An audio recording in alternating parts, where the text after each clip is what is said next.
I'm Naz and welcome to Studio Colomo. Today I'm sharing my 10 me-made outfits for autumn. Autumn is my absolute favorite season. I love autumnal colors, I love layering pieces to create cozy outfits. I love how autumn makes me feel in general. In today's video, you'll see a lot of browns, burgundies, mustards and navies, all those autumnal colors, as well as lots of florals and abstract and check patterns. I hope wherever you are, you feel the cozy autumn vibes and maybe get inspired to create some me-made pieces for yourself. So let's just jump right in. Outfit number 1 features this dress, which is a hacked version of the Daisy dress by Rosary Apparel. This was one of my first attempts of working with the Daisy pattern, and I don't think I perfected the sizing aspect of it just yet at this point. I think the neckline is slightly gaping, especially at the back, and I had to add a waist tie to cinch in the waist a little more. But I will eventually get better from here, which you'll see in this video today. As for the pattern hack, I opted for normal sleeves rather than the puffy sleeves that came in the pattern, and I think they fit this fabric well. Speaking of the fabric, it is a rayon linen blend, and the print is by my favorite company, HOKKOH. It's floaty because of the rayon, but has a slight structure and this beautiful texture thanks to the linen. This outfit is perfect for one of those warm days you get in early autumn, but I can also layer this up with this vintage military style utility jacket that I purchased quite a while ago in Tokyo. I like how this big jacket kind of breaks down the somewhat sweet style of the dress, if that makes sense. I also think the color combo of the navy and the khaki is very fall-like. The next outfit is this pair here. The top is again made with the Daisy pattern by Rosary Apparel, but this time I hacked it into a top and modified the neckline to fit me better. I love the fit, I love the silhouette, I think the Daisy pattern is such a beautiful piece. For this project, I used this lovely burgundy cotton fabric with gorgeous embroidered flowers in white and sort of minty green or maybe teal blue type of color. Burgundy or Bordeaux is my absolute favorite color all year around, but especially for autumn wardrobes. Here I'm pairing with these jeans, and it was my first ever denim project. I used a trouser pattern I found on a Japanese sewing book, so they don't have the traditional back yoke, but I added these patch pockets to make them look more like a pair of jeans. The main structure is almost made to the pattern, but I changed up little things here and there. I lengthened the pants by maybe around 10 centimeters and widened the belt loops, or the belt size rather, so I can wear them with the belt that I already have. It's finished with the button fly, and I used these beautiful deep green buttons, which fit the autumn theme in my opinion. Overall, I'm so proud of these jeans. Outfit number 3 is this ditzy floral dress. I used the Isobel dress pattern by Paper Doll Patterns, and the fabric is from KOKKA fabric. I love pairing this dress with a pair of black tights and chunky knit socks, like I'm doing here. The fabric pattern has some black in it, and so it ties in nicely with the tights and also with these vintage black shoes.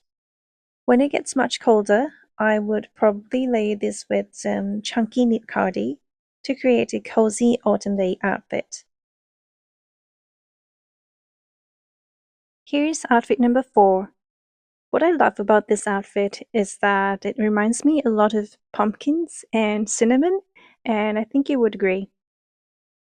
This top is a hacked version again of Isobel dress pattern by the Paper Doll Patterns. I changed the neckline to create this kimono style feature and shortened the length to make it into a top. It was fairly an easy hack, but it created this beautiful V shape at the neckline, and I'm so proud of it. I'm not pretty sure about the fabric composition. I think it definitely has cotton in it and maybe some polyester. I found this in a random remnant sale basket. It's got a fine gingham check pattern in cream and brown shades. The pants are made out of some French linen in sort of a pumpkin color. I used a pattern in this Japanese sewing book and shortened it to the ankle length. This handbag here is also a semi-me-made piece.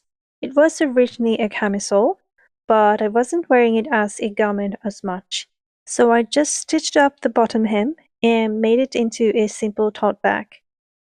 Thanks to the orange and brown in the bag, I think the whole outfit looks quite cohesive, which is very satisfying.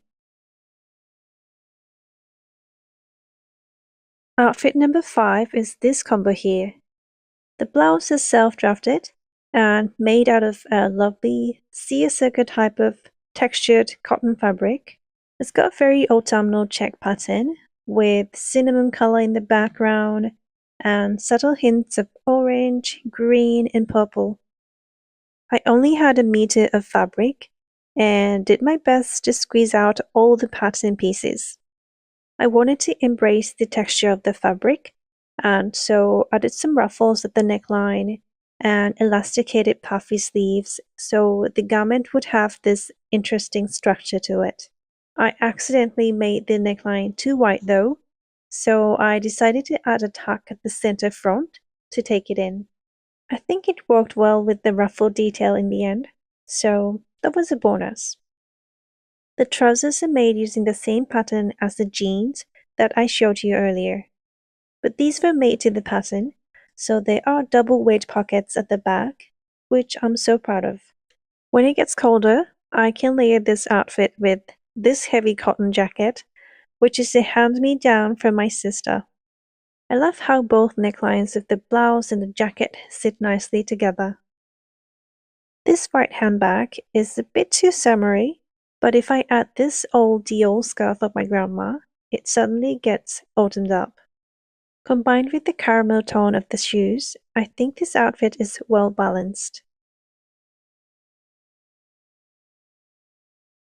Here's outfit number 6. The blouse is made out of some gorgeous cinnamon brown linen fabric, and I used Soho 7's Regalia blouse pattern.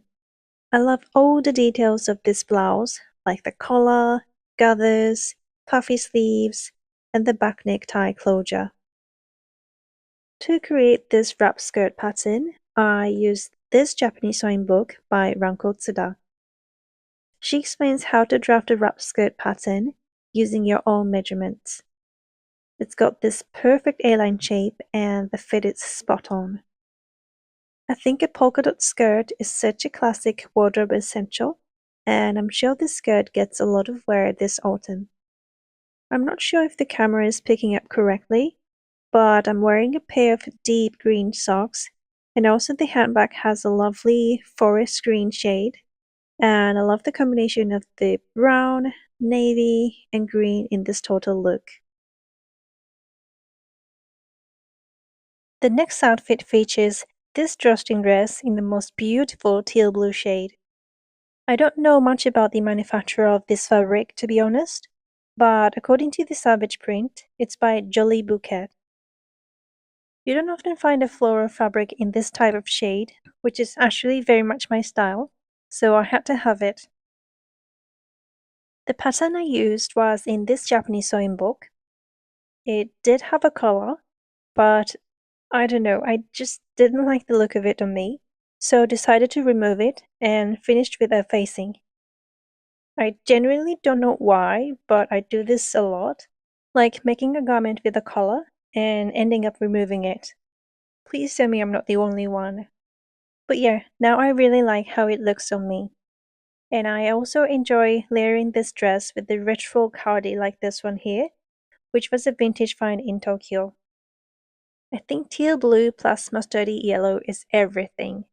It kind of reminds me of Anne of Green Gables.